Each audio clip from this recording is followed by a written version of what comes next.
Il est 8h moins le quart sur Sud Radio. Sud Radio vous explique la crise de l'immobilier. C'est quoi le statut de bailleur privé que les notaires réclament? C'est ce que nous allons voir notamment parmi toutes les questions que je vais poser ce matin à Xavier Lièvre, qui est membre du Conseil supérieur du notariat. Bonjour. Oui, bonjour Patrick Roger. Les notaires qui sont en congrès aujourd'hui et demain à Deauville. Et s'il y en a qui sont bien placés justement pour observer cette évolution du marché de l'immobilier, du logement en France, c'est bien vous, parce que tout passe par chez vous, évidemment. Alors, allons-y directement avant de voir votre réaction peut-être aussi aux quelques annonces de Bruno Le Maire ce matin. Vous faites une proposition, vous, pour maintenir l'investissement locatif qui serait très menacé aujourd'hui par les alourdissements de fiscalité de charges. Vous proposez un nouveau statut de bailleur privé. Alors, sans rentrer peut-être dans tous les détails, mais en quoi ça consiste et quelle est l'idée derrière ?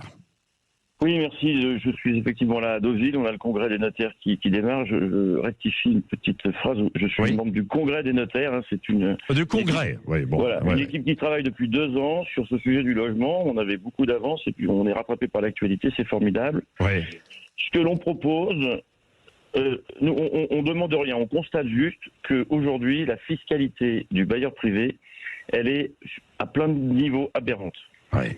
Elle est aberrante pour 2 raisons. La première, c'est que la fiscalité dépend du caractère meublé ou non du logement. Sans être trop technique, si le logement est nu, vous relevez de ce qu'on appelle les revenus fonciers, qui est un régime qui a plein d'intérêts, notamment si vous faites du déficit. Il y a un système qu'on appelle le déficit foncier qui fiscalement est assez intéressant.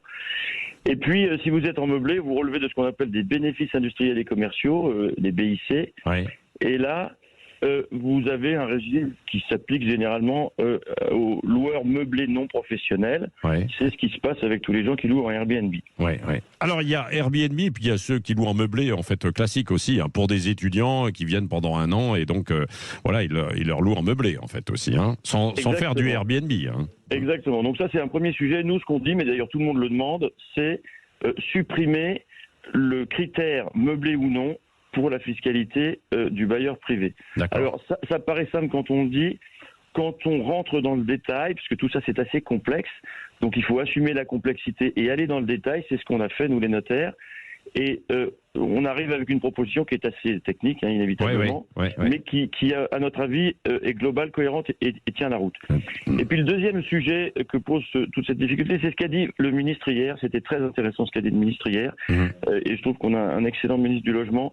Il dit acheter un logement pour le louer, c'est se comporter comme un entrepreneur. Ça veut dire quoi? Ça veut dire que dans ce cas, la fiscalité de l'entrepreneur, elle relève en fait des bénéfices industriels et commerciaux, qui est quasiment la fiscalité d'une entreprise à l'impôt sur les sociétés.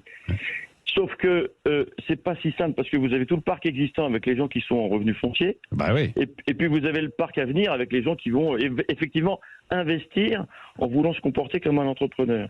Donc nous, ce qu'on propose, c'est une option, c'est de dire aux gens, en fait, c'est pas parce que vous êtes un bailleur privé que vous êtes un entrepreneur. Il y a des gens qui veulent se comporter, faire des investissements patrimoniaux en bon père ou bonne mère de famille, comme on dit.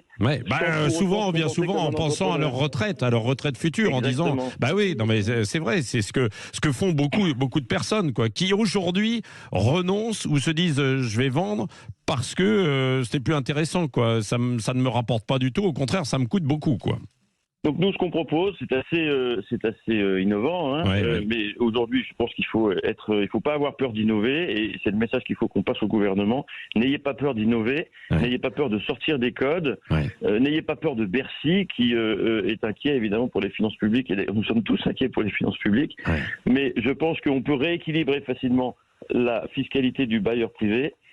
Quand on regarde le déséquilibre qu'il y a entre les différents placements dont disposent les ménages. Vous avez les placements financiers, l'assurance vie, et puis tout ça c'est taxé à ce qu'on appelle la flat tax, donc 30% forfaitaire, sauf tout un tas d'exonérations. Et quand vous êtes bailleur privé, alors là, vous avez des taxes qui sont sans commune mesure avec cette taxe des revenus financiers. Donc, il faut rééquilibrer les choses. Et nous, ce qu'on dit, c'est ça peut ne pas être coûteux pour les finances publiques si on rééquilibre intelligemment les choses. Bon, voilà. Alors, écoutez, j'espère que vous serez entendu par Bercy.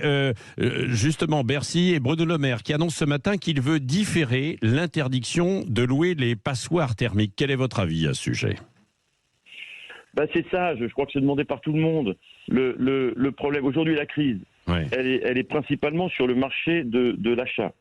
Donc il y a une crise de l'offre dans le neuf, il y a une crise de la demande dans l'ancien et dans le neuf. Les gens ont du mal à trouver des financements. Et donc le marché de la vente se tendant très fortement, tous les gens qui voulaient acheter ne peuvent plus, donc ils vont sur le marché, ou ils restent sur le marché de la location. Qui, si on ne bouge pas un peu, si on n'assouplit pas l'offre, il devient complètement sclérosé. Donc il faut lâcher un peu la main sur ces critères qui sont évidemment essentiels. La rénovation énergétique, c'est évidemment essentiel, mais l'ampleur est telle qu'on ne peut pas y arriver si on n'a pas un peu de souplesse de calendrier, ça c'est sûr. Merci beaucoup Xavier Lièvre, avec le congrès des notaires aujourd'hui et demain. Et on va suivre ça, vous le savez, sur Sud Radio, avec beaucoup d'émissions autour de l'immobilier, notamment le samedi matin et le dimanche matin. Il est 7h52.